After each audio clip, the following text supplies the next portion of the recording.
Hey guys, welcome to another video of Storytime with Matthew and Gordon. And today we will be reading a Squiggly story. Are you guys ready? Let's begin! My sister loves to read. Big words and little words, page after page, word after word. My sister loves to write. Big words and little words, page after page, word after word. Sometimes I pretend I can write too. Big letters and little letters, swirl after swirl, squiggle after squiggle. What are you doing? I asked one day while we're sitting at the kitchen table. I'm writing a story. I wish I could write a story. You can, it's easy. How? I know my letters, but I don't know many words. Write what you know.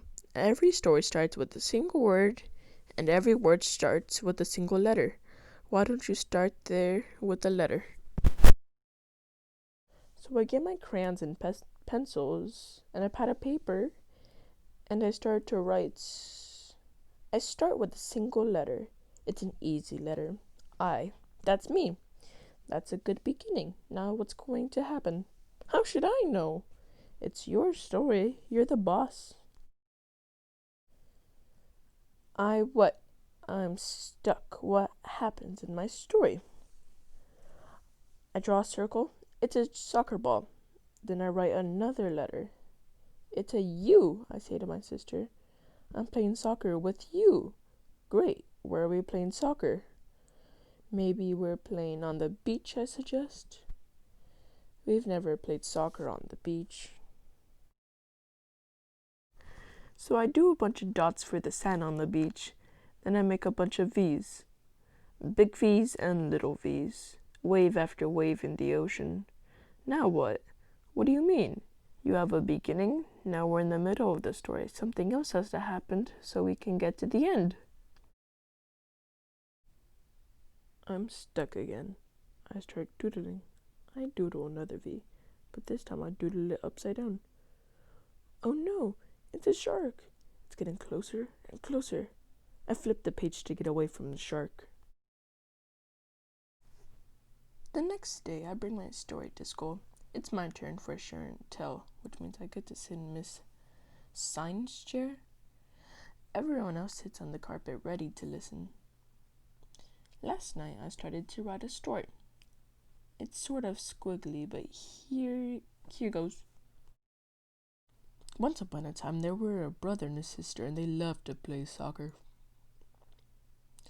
One day, they had an idea. They decided to play soccer on the beach, so they went to the beach and played soccer. Then they noticed something coming toward them in the water.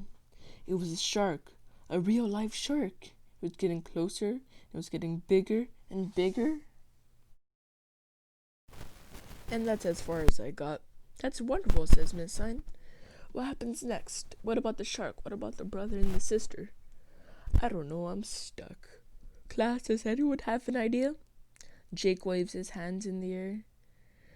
I do. Maybe one of them kicks the ball and it hits the shark in the head.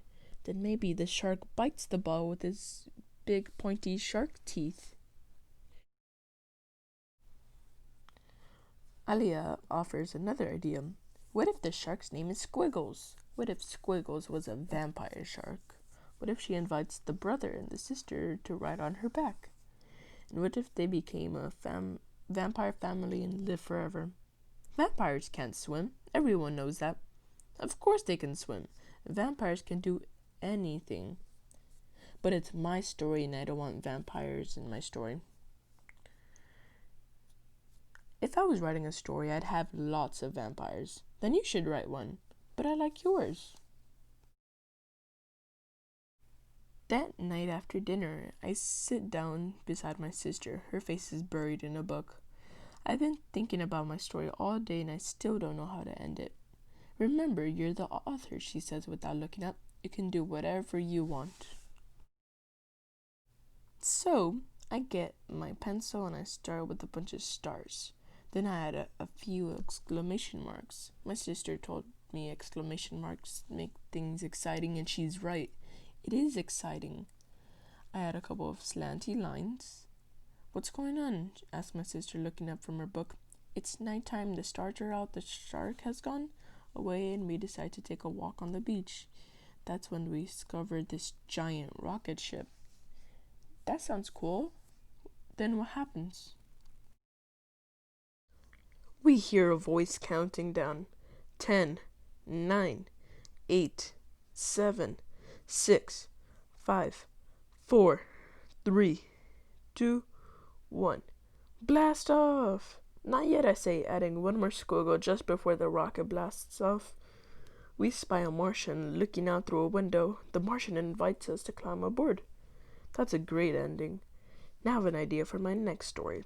It's going to be about a boy who climbs aboard a rocket ship and takes a trip to Mars. And I think I know just how to begin. Thank you for reading with my baby brother and I. We hope you enjoyed this book, and if you did, please like and subscribe below. And remember, anytime is story time with Matthew and Gordon. Bye. Bye.